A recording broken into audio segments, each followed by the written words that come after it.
Nasunog ang isang ancestral home sa barangay Malanday sa Marikina kagabi dahil umano sa napabayaang kandila.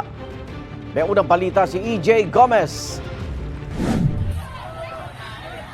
Nagngangalit na apoy ang bumalot sa ikalawang palapag ng ancestral home na ito sa barangay Malanday, Marikina City pasado alas 10 kagabi. 8 pamilya na magkakaanak daw ang nakatira sa bahay na may 8 partition ayon sa Bureau of Fire Protection. Ligtas namang nakalikas ang mga apektadong residente. Sunog-sunog daw, yun ang narinig ko.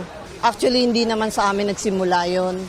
Dito sa aking bahay ng pinsan ko, yung sunog, dun siya nagsimula. Ayon sa mga nasunugan, naiwang nakasinding kandila ang pinagmula ng apoy. Tulog na ako, may nagsabi na susunog, labas na ako ng bahay. Napakalakas ng apoy, lahat na, inabot na lahat. Inabot na. Nagsimula po yan sa kandila. Wala pong kuryente, ma'am. Ang 71 anyos na si Tatay Jeff nakayapak at wala raw na isalba kundi ang kanyang alaga. Pagod ako sa katrabaho, umuwi ako. Pahinga na ako. Naiwan ng kandila. Pagising ko, malakas ang apoy na.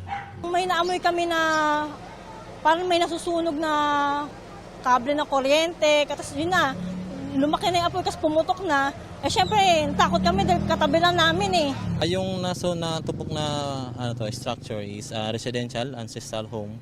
So yung pamilyang nakatira dyan is 8, pero yung mga nadamay is 4 lang.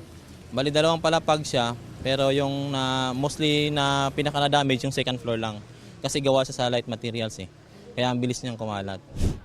Wala namang malaking pinsala sa food store at laundry shop sa baba ng nasunog na bahay.